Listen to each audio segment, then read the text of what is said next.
Buksan po natin muli ang ating po mga Bible sa Luke chapter 2. Basahin po natin muli ang verse 1 to 11 na lamang po. Verse 1 to 11. Luke chapter 2 verses 1 to 11. Kung nakita na po, isang malakas at masayang amen. Magkaroon po tayo ng salitang pagbasa. Ako po sa verse 1, kayo po sa verse 2. Sabay-sabay po tayo sa verse 11. Luke chapter 2 verse 1. And it came to pass in those days that there went out a decree from Caesar Augustus that all the world should be taxed. Verse 2 kayo po. This taxing was first made when Cyrenius was governor of Syria. And all went to be taxed, every one into his own city. Verse 4. And Joseph also went up to Galilee, out of the city of Nazareth, into Judea, unto the city of David, which is called Bethlehem, because he was of the house and lineage of David. To be taxed with Mary, his spouse's wife, being great with child. Verse 6. And so it was that while they were there, the days were accomplished that she should be delivered. And she brought forth her firstborn son, and wrapped him in swaddling clothes, and laid him in a manger, because there was no room for them in the inn. Verse 8. And there were in the same country shepherds abiding in the field, keeping watch over their flocks by night. And lo, the angel of the Lord came upon them, and the glory of the Lord shone round about them, and they were sore afraid. Verse 10. And the angel said to them, Fear not, for behold, I bring you good tidings of great joy, which shall be to all people. Verse 11, all together ready, read. For unto you is born this day in the city of David a Savior, Jesus Christ the Lord. Tayo po lahat ay umuko, pumikit, tayo po ay manalangin. Dakilang Diyos na makapangyarihan sa lahat, aming Ama na nasa langit. Sa umagang ito, patuloy ka namin pinupuri, pinapasalamatan sapagkat tunay na napakabuti mo po at hindi ka nagbabago, dakila ang iyong pong pag-ibig. Salamat na sa buong taon, sa bawat sandali ng aming pong buhay, naroon po ang iyong pong pag-iingat sa amin at tunay na nananatili kang tapat sa amin sa kabila ng aming maraming pagkukulang. Patawad po kami sa aming mga sala, kasalanang nagagawa laban sa iyo, at dalangin ko po aming Diyos sa umagang ito na ihanda po ang puso ng bawat isa sa pakikinig ng iyong pong banal na salita. Hinihiling ko po iyong pong pagkilos, paggawa sa aming kalagitnaan. Banal na Espiritu, kayo po siya mangusap sa puso ng bawat isa. At nawa po, Panginoon, na kami po ay seryoso na makinig ng iyong pong banal na salita. Pagpalayo mo po pangangaral, itago mo po ako sa inyong pong likuran. Pakapuspusin mo po kami, Banal na Espiritu. Pagpalayo mo po ang buhay ng bawat isa. At maging sa darating na taon, ay naway patuloy mo pong igawad sa bawat isa ang inyong pong kabutihan, katapatan at kadakilaan. Pagpalayo mo po ang bayan ng mataas na kahoy. Ito po yung aking dalangin sa pangalan po ng aming Panginoong Jesus. Amen. Pwede na po maupo. Sa mapagpalang umaga po sa ating lahat, Luke chapter 2, verse 11. Bago po natin ang puntahan, 5 years na po tayo dito sa mataas na kahoy.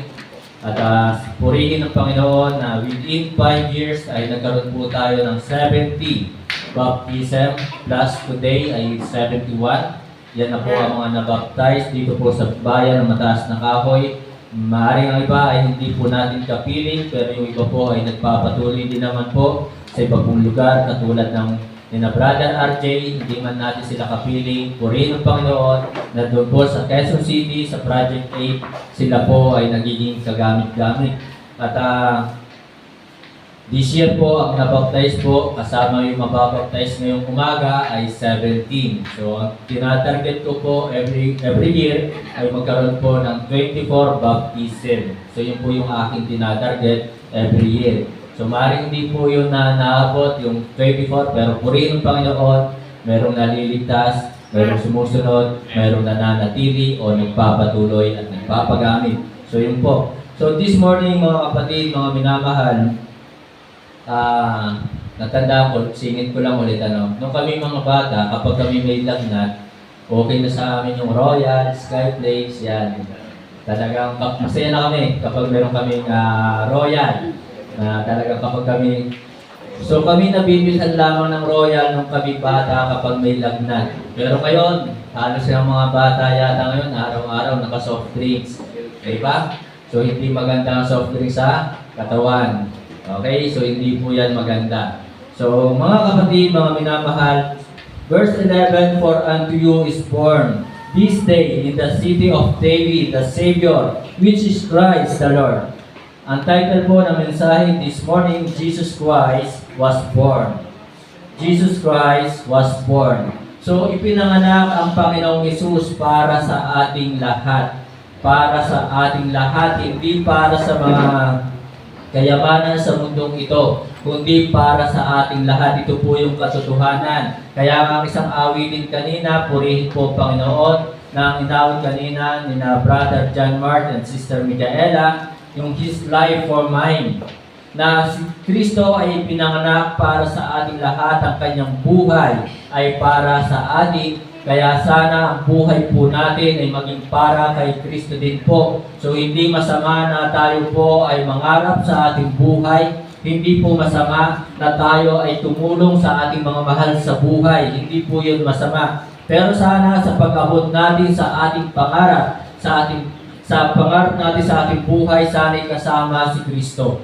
Sana'y laging nandoon si Kristo. Sana'y nagagampanan pa rin natin, nasusunod natin ang kalooban ni Kristo. Na sana tuwing araw ng linggo, tayo po ay nandito sa bahay-sambahan at nakikinig ng salita ng Diyos. Mga kapatid, mga minamahal, titingnan po natin ngayong umaga yung mga dahilan bakit ipinanganak si Kristo. Na pwede namang hindi na siya isilang, pwede namang hindi na siya magkatawang tao pa. Pwede naman yon. Pero pinili niya na talagang magkatawang tao. Pinili niya na siya'y mahirapan. Pinili niya na siya'y magsakripisyo.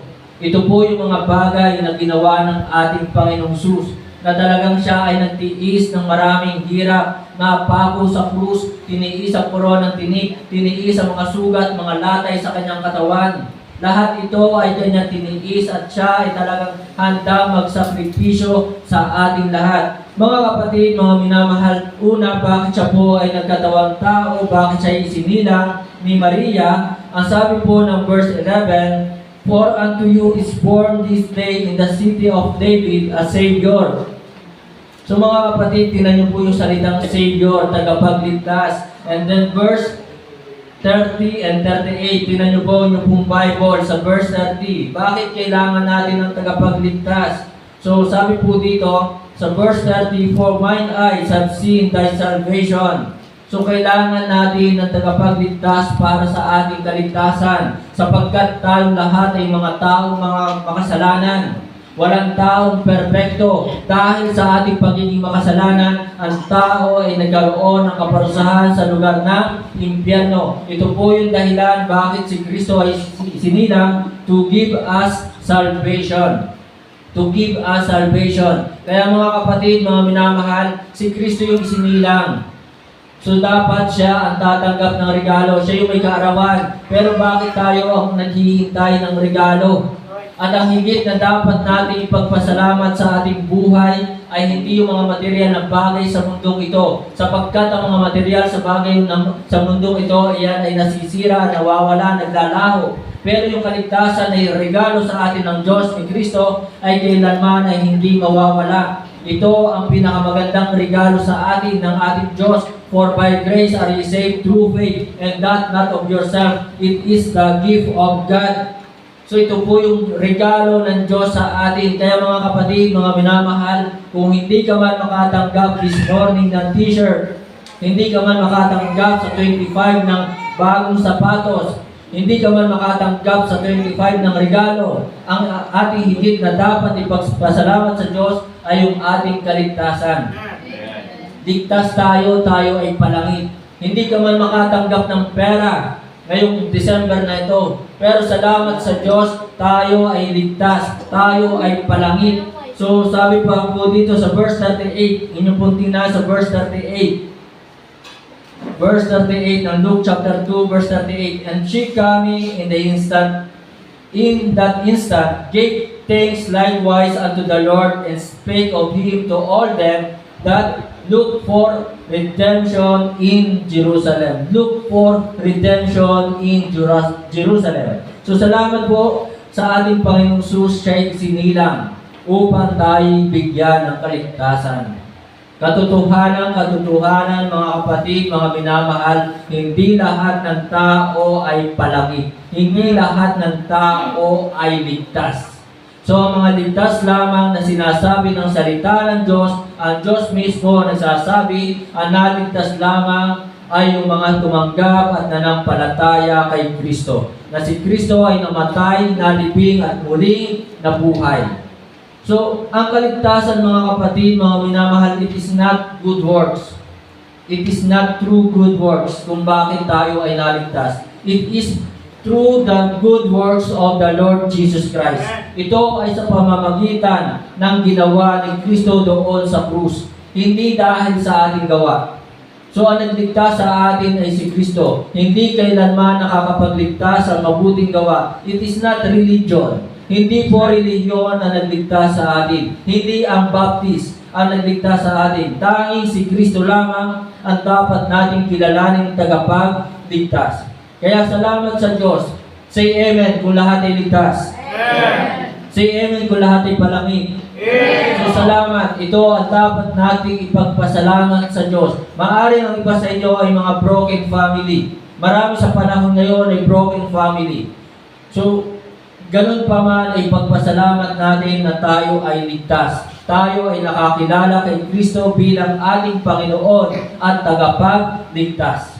Maaari ang iba sa inyo ay naiinggit doon sa mga nakakapag-aral sa mga university. Maaari ang iba sa inyo ay naiinggit doon sa mga nakakapamasyal, nakakapunta ng Cebu, nakakapunta ng Baguio, naiinggit kayo, nakakapunta ng iba't ibang bansa. Pero salamat sa Diyos, hindi man tayo nakapunta sa iba't ibang bansa, hindi man tayo nakakapunta ng Boracay. Salamat sa Diyos sapagkat tayo ay mga ligtas. Amen? So ito po ang dapat nating ipagpasalamat. Wala man tayong pera, wala man tayong kayamanan, wala man tayong magandang sasakyan. Salamat sa Diyos tayo ay ligtas. For what shall it profit a man if he shall gain the whole world and lose his own soul? Ano ang mapapakinabang ng tao na makakamtan niya ang buong mundo, ang sanglibutan ng mga bagay sa mundong ito, kung mapapahamak naman ang kanyang kaluluwa doon sa impyerno? Amen? Kaya mga kapatid, it is not good works, it is not religion, it is not obedience of the law, it is the Lord Jesus Christ who saved us. Amen. Ang Panginoong Jesus ang nagligtas sa atin. Kaya mga kapatid, mga minamahal, minsan ko nang sinabi sa inyo, tayo'y bigay ng regalo sa ating mahal sa buhay. Tayo lagi nagbibigay ng regalo sa ating mga kamag-anak, sa ating kaibigan. Pero ang pinakamagandang regalo na ibigay sa kanila ay si Kristo. Yun po ang pinakamagandang regalo na dapat nilang matanggap sa kanilang buhay. For without Christ, kung wala si Kristo sa kanilang buhay, sa kanilang puso, malinaw na talagang sila ay mayroong kapahamakan sa impyerno. Ang hindi sumasampalataya sa Kanya ay hinatulan na sapagkat hindi siya sumampalataya sa pangalan ng bugtong na anak ng Diyos. Dapat tanggapin ng tao si Kristo bilang Panginoon at tagapagligtas. Alam niyo po, hindi po madali yung ginawa ni Kristo upang tayo ay iligtas. So upang tayo po ay iligtas, mga kapatid, mga minamahal, He gave His life. His life for mine. His life is for every one of us. Ang kanyang buhay ay para sa ating lahat. So sabi po ng John chapter 10 verse 11. John chapter 10 verse 11 and 17. Sabi po dito sa mga talata, sabi ng ating Panginoong Jesus, siya po mismo ang nagsabi po dito sa verse 11, "These things said He, and after that," John chapter 11 verse 10. Tama ba? 10:11 pala, sorry. John chapter 10 verse 11. Verse 11, sabi po dito, "I am the good shepherd. The good shepherd giveth his life for the sheep. Si Kristo ay ibinigay ang kanyang buhay para sa atin. His life for mine. Salamat kay Kristo. Hindi tayo karapat-dapat, subalit ibinigay ni Kristo ang kanyang buhay. Hindi tayo karapat-dapat, tayo mga matitigas ang ulo, tayo ay perfect, tayo mga makasalanan, pero ibinigay ni Kristo ang kanyang buhay na malinis, ang kanyang buhay na walang bahid ng kasalanan. Yon ang kanyang ibinigay sa atin. I am the good shepherd, and the good shepherd giveth his life for the sheep. Verse 17. Therefore that my Father loved me, because I lay down my life, that I might take it again. So ibinigay ni Kristo ang kanyang buhay doon sa krus para sa ating lahat, upang ikaw at ako na sasampalataya kay Kristo ay magkaroon ng buhay na walang hanggan, upang ikaw at ako na sasampalataya kay Kristo ay magkaroon ng kaligtasan, katiyakan ng langit. So salamat sa Diyos kay Kristo na nag-alay ng kanyang buhay. Kaya mga kapatid, mga minamahal, hindi kalabisan at hindi ito burden, hindi ito pabigat kung ang ating buhay na ito ay ating ibibigay kay Kristo sa ating Diyos, sa ating Panginoong Hesus. So hindi po yun pabigat. Ito po ay isa pang napakagandang pribilehyo kung ang buhay na ito, sapagkat ang buhay na ito, hindi atin. Ang buhay na ito, siya nagbigay. Siya nagbigay nito. Kaya mga kapatid, hindi ito kalabisan kung ito'y ating ibibigay sa Kanya. In fact, kung ito'y ating ibibigay, wala din tayong binigay. Kasi ito'y Kanya.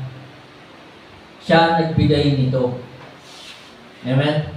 Kaya hindi po yung kalabisan kung itong buhay na ito ay laging matatagpuan sa bahay-sambahan kapag araw ng linggo, na ang buhay na ito ay nakikita, na nakikinig ng salita ng Diyos, na ang buhay na ito ay nakikita laging nananalangin, na ang buhay na ito ay nakikita nag-aaral ng salita ng Diyos. Hindi po iyon kalabisan. In fact, tayo pa nga tutulungan ng salita ng Diyos.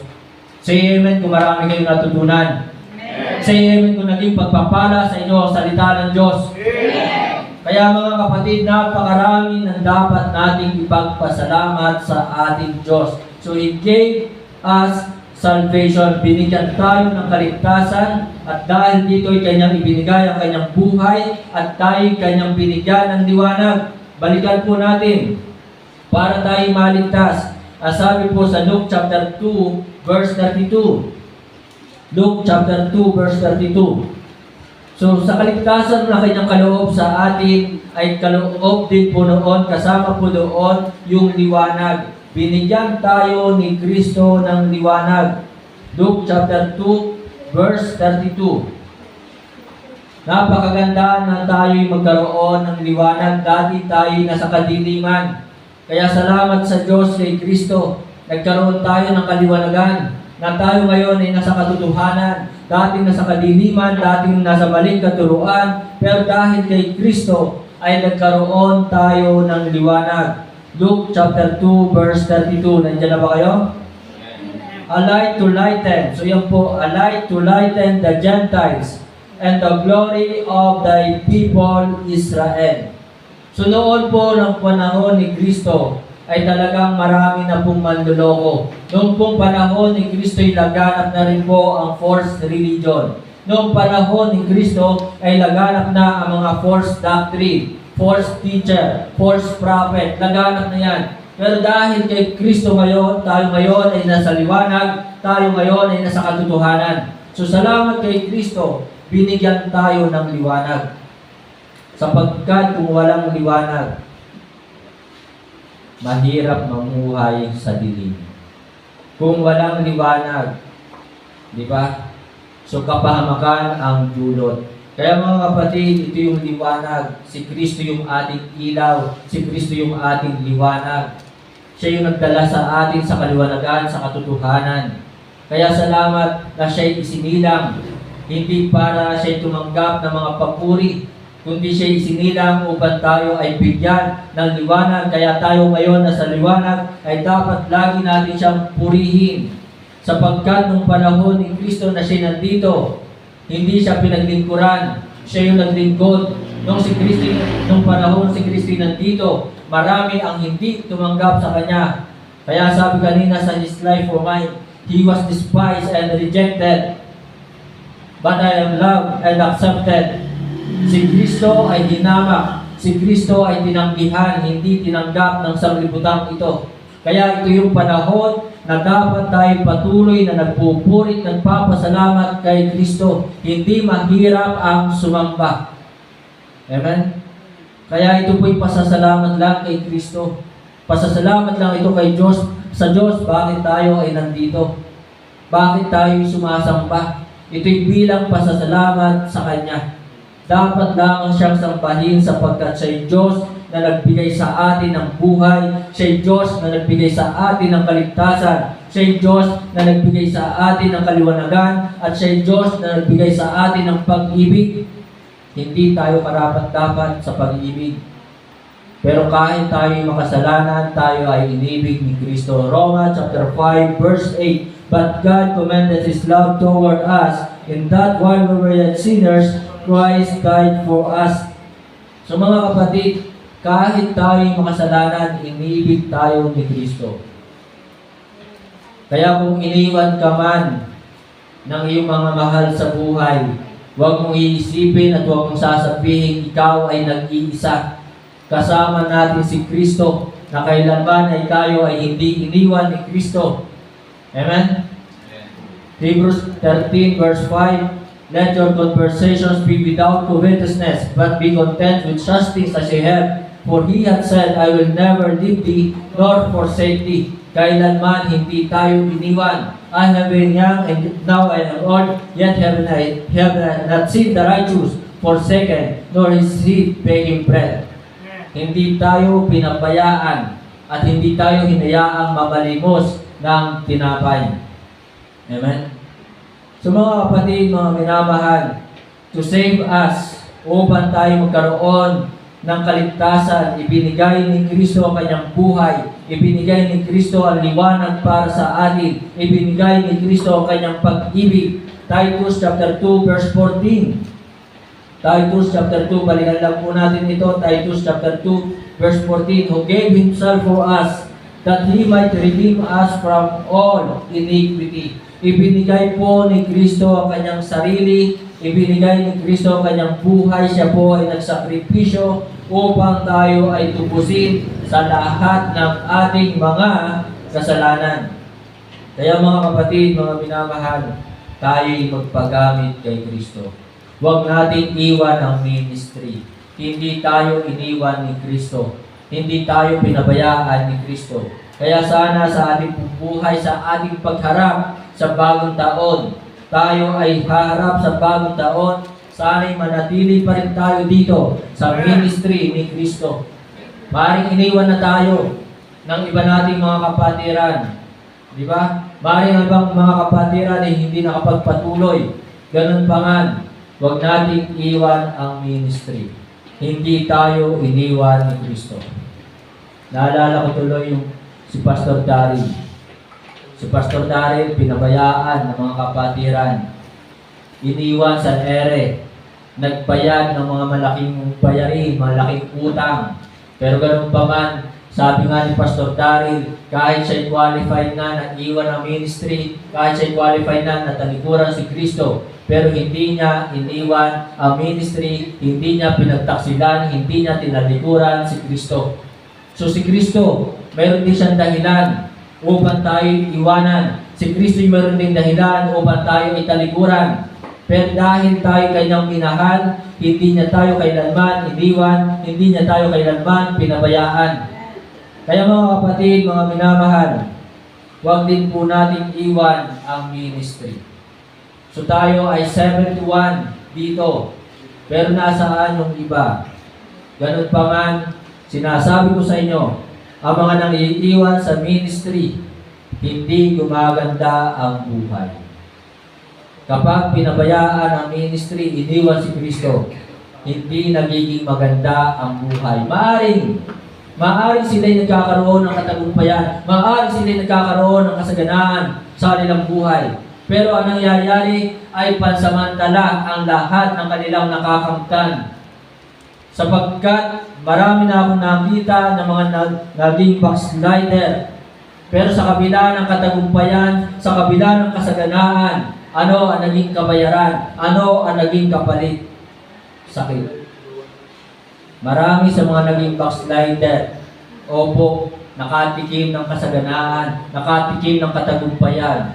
Pero sa bandang huli, bumalik din. Bakit bumalik? Meron na sakit. Huwag na nating hintayin pa na tayo ay tatalikod sa Panginoon and then saka tayo babalik kung kailan meron na tayong sakit. Kaya mga kapatid, mga minamahal, ito po ay pribilehiyo na tayo po ay nandito ngayon sa ministry. Pribilehiyo na tayo po ay nakakapagpatuloy. So Jesus Christ was born to gain us salvation, upang bigyan tayo ng kaligtasan. Then balikan natin Luke chapter 2, verse 26 and 27. Luke chapter 2, verse 26 and 27. Bakit isinilang si Kristo? Ano ang kanyang binigay sa atin? And it was revealed unto him by the Holy Ghost that he should not see death before he had seen the Lord's voice. Verse 27. And it came by the Spirit into the temple.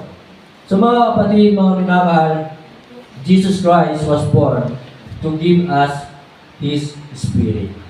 To give us His Spirit. Galatians chapter 4 verse 6.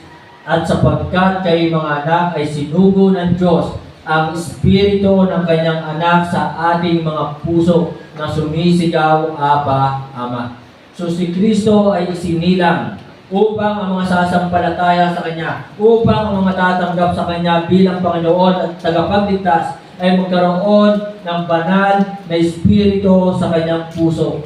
So yun po yung isa sa mga dahilan bakit si Kristo ay isinilang Diyos na nagkatawang tao, upang bigyan ang mga tao ng banal na Espiritu. So ang banal na Espiritu, mga kapatid, mga minamahal, napakalaki ng papel o tungkulin na ginagampanan sa ating buhay. Amen? Ramdam nyo ba ang Holy Spirit sa inyong buhay? Maaaring hindi natin siya nakikita, pero siya po ay lagi nating kasama. Ito po yung sabi ng Ephesians chapter 1 verse 13. Tingnan po natin. Ephesians chapter 1 verse 13.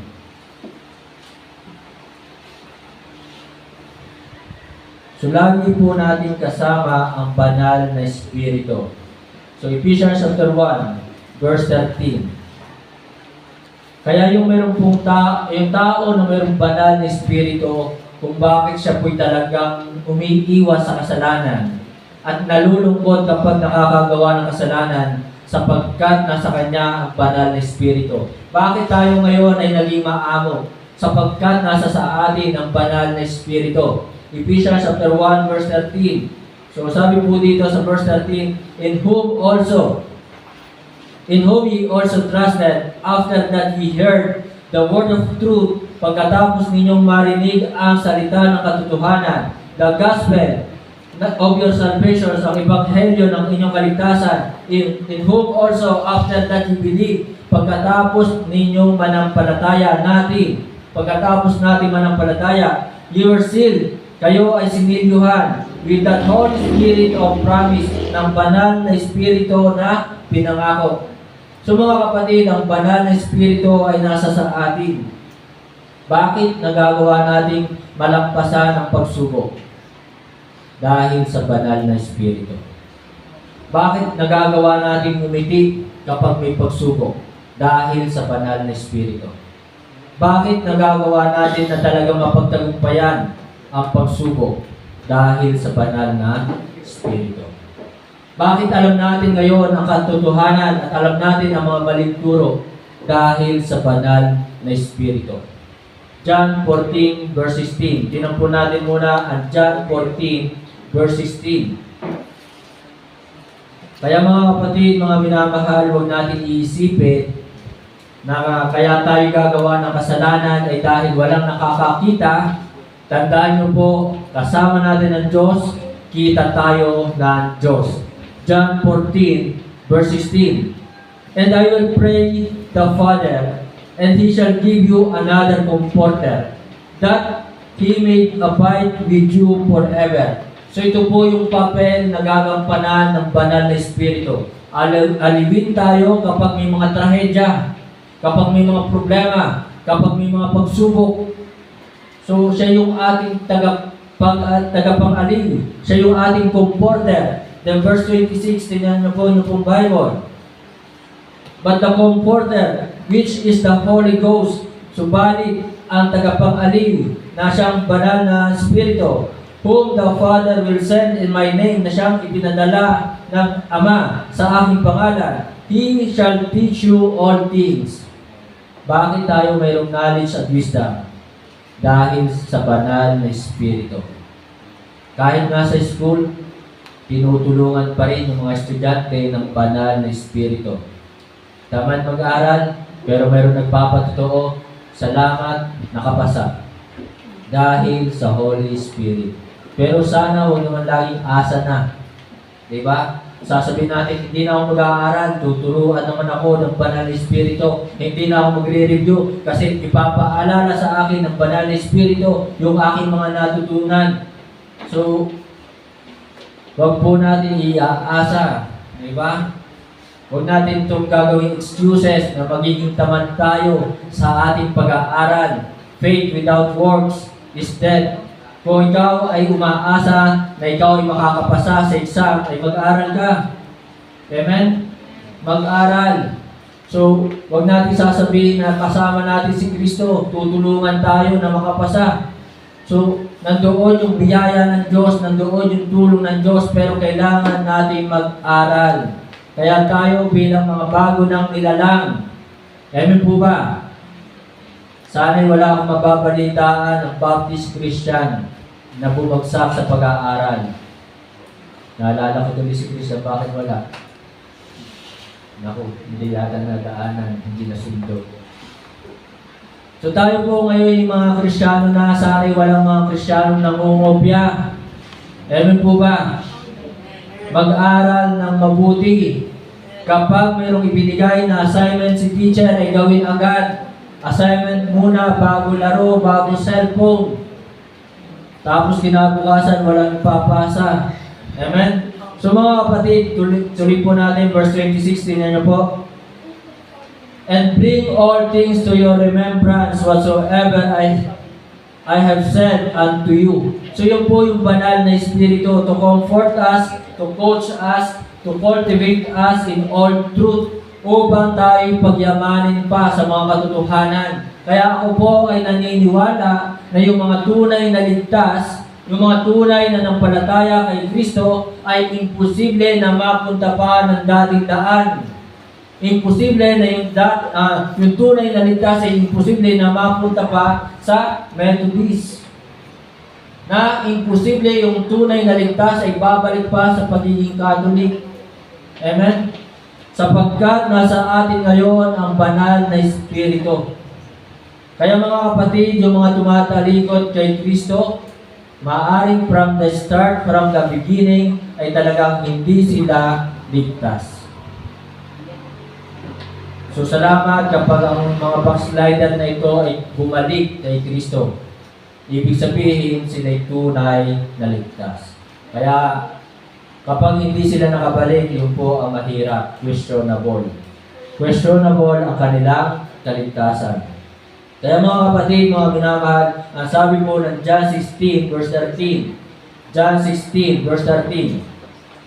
Buksan ang inyong pong Bible sa 13. Howbeit, when He, the Spirit of truth is come, kapag siya na Espiritu ng katotohanan ay dumating, He will guide you into all truth. Gagabayan tayo ng banal na Espiritu sa lahat ng katotohanan. Kaya mga kapatid, mga minamahal, imposible sa isang tunay na ligtas na siya'y aalis pa sa Baptist. Amen? Kaya ito po yung isa sa dahilan bakit hanggang ngayon nandito ako sa inyong harapan.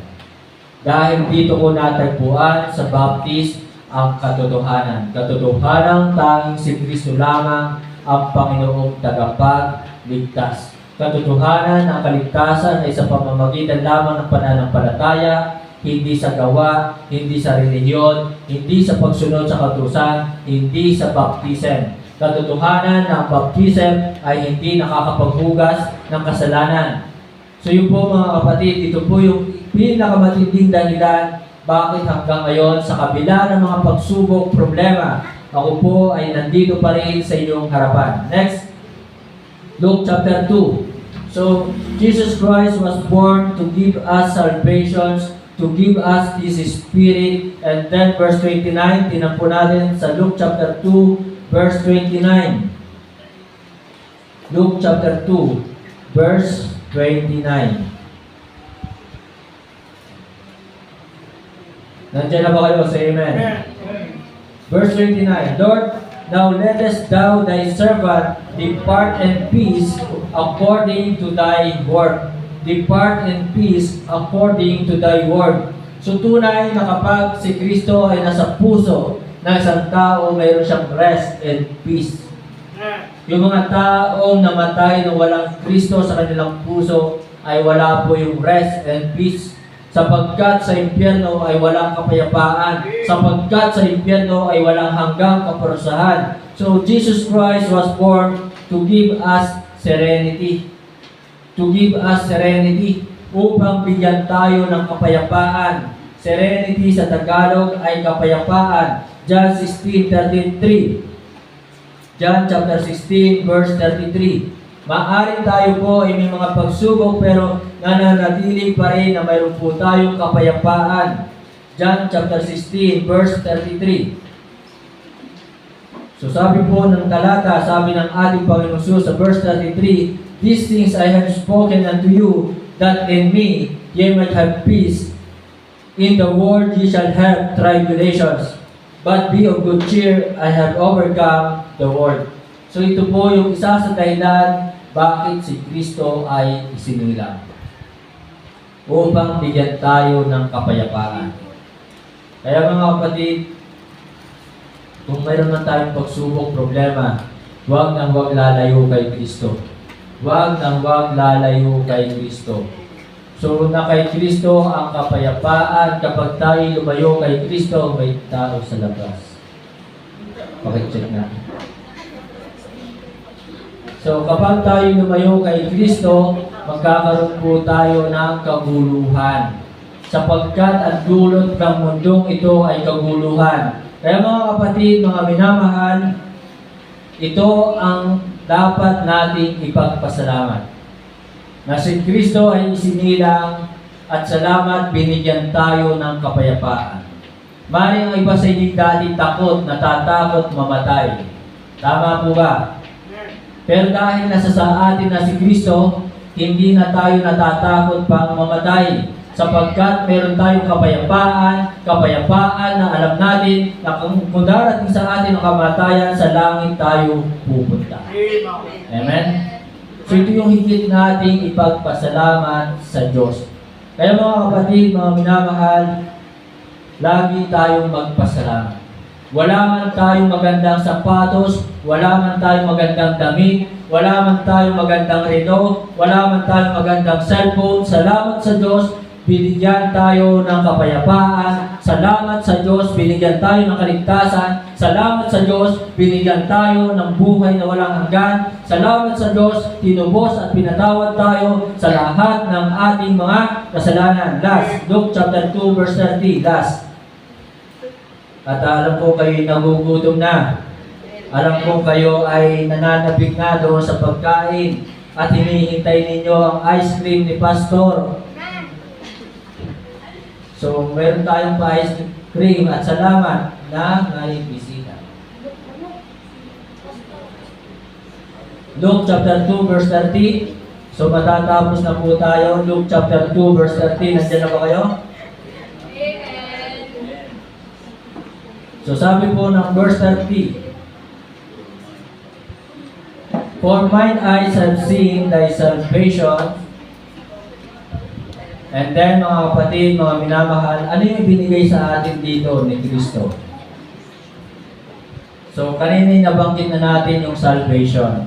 So, last mga kapatid, isa sa mga ibinigay ni Kristo, bakit siya isinilang upang tayo bigyan to give us success. Amen. To give us success. Upang bigyan tayo ng katagumpayan. 1 Corinthians chapter 15 verse 57, but thanks be to God which giveth us the victory through our Lord Jesus Christ. Bakit napagtagumpayan natin ang pagsubok? Dahil ni Kristo. Amen? Bakit napagtagumpayan natin ang kamatayan? Dahil ni Kristo. Tayo po mga kapatid, mga minamahal, we are born twice. Tandaan niyo po, we are born twice, died once. Dalawang beses tayong isinilang. Una, isinilang tayong physical. At pangalawa, isinilang tayong spiritual. At isang beses lamang tayong mamamatay. Hindi na natin dadanasin pa yung ikalawang kamatayan doon sa impyerno. Kaya ito ang dapat lagi nating ipagpasalamat sa Diyos.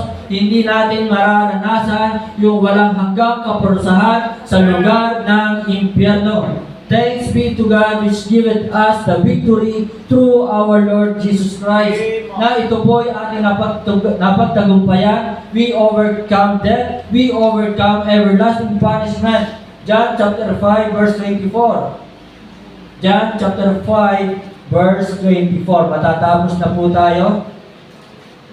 At meron po tayong bisita. John chapter 5 verse 24, sabi po ng talata, nandyan na ba kayo? Say amen. Kaya mga kapatid, salamat din sa Diyos. Iningatan ang kanyang salita. Iningatan ang Bible. Mayroon tayo ngayong Bible na nababasa. Amen po ba? Na dahil sa Bible ay nagkaroon tayo ng isang magandang buhay dahil sa salita ng Diyos. John chapter 5 verse 24. Kaya sana'y mahalin ninyo ang inyong Bible. Sana'y ingatan ninyo ang inyong Bible. Sana'y binabasa ninyo ang inyong Bible. Huwag baliwalain ang Bible. Napakahalaga ng salita ng Diyos. Amen?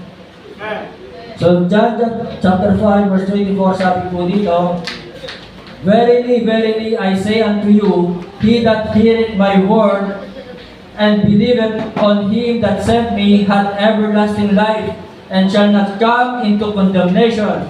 So hindi tayo pupunta doon sa kapahamakan. Hindi tayo pupunta sa kaparusahan. Amen? Amen. But is passed from death unto life. So to give us success.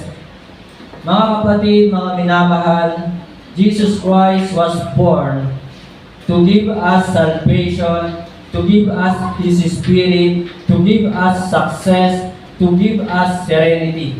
Kaya ito po ang dapat natin ipagpasalamat sa Diyos, hindi yung mga material na bagay sa mundong ito. Amen? Hindi yung mga magandang sapatos, hindi yung magandang relo, hindi yung magandang damit. So salamat sa Diyos, meron tayong buhay na walang hanggan. Ibinigay ni Kristo ang kanyang buhay para sa ating lahat. Amen? Kaya huwag kang malulungkot. Malungkot ba kayo? Dapat nakangiti kayo. Diba? So dapat nakangiti kayo kapag nandito sa bahay-sambahan. Sapagkat tayo ay panangit. Ligtas tayo. Hindi na tayo mapaparusahan. Hindi na tayo makakatulan pa sa impyerno. Salamat sa Diyos kay Kristo. Binago ang ating buhay. Say amen. Binago ba ang buhay nyo? To God be the glory. Tayo po ay tumayo. Tayo po ay magtapos sa panalangin. Tayo po ay umukong, pumigit. At sama-sama tayo dito magla-dance. Saksihan po natin ang ating pong baptism. Walang uuwi. At pamimigay pa natin ang nandito natitirang t-shirt. Tayo po yung umuko, pumigit, tayo po manalangin. Ama namin Diyos sa langit, Diyos naming banal at makapangyarihan sa lahat. Salamat po sa natapos na pangangaral, pagkilos, paggawa sa aming kalagitnaan. Salamat po sa buhay na walang hanggan, kaligtasan, katubusan, kapatawaran ng aming mga kasalanan. Salamat na kami po ay binigyan ng pribilehiyo na magamit sa inyong gawain, makapaglingkod po sa inyo. Salamat po sa patuloy mo pong pag-iingat sa amin. Naway lagi ka namin purihin, sambahin, pasalamatan sa lahat na inyong pong ginawa sa aming pong buhay. Salamat po, Ama, at dalangin ko po na patuloy mo pong pagpalain ang bayang ito na mataas na kahoy. Dalangin po namin kapayapaan sa Jerusalem, kaligtasan po ng mga taga-Israel, at dalangin ko po, aming Diyos, na patuloy mo pong samahan sina Mayor Janet Ilagan, Vice Mayor Jay Ilagan sa kanila pong paglilingkod, bigyan ng knowledge at wisdom, kalakasan, kalusugan, at nawa po, Panginoon, ang mga naglilingkod sa buong bansang ito, maglingkod na may katapatan at maglingkod po ng buong puso. Salamat po, Ama, patuloy mo po igawad sa bansang ito ang kapayapaan. Ito po'y aking samot dalangin, hinihingi na may pasasalamat sa pangalan po ng aming Panginoon Jesus. Amen. Bago po muna.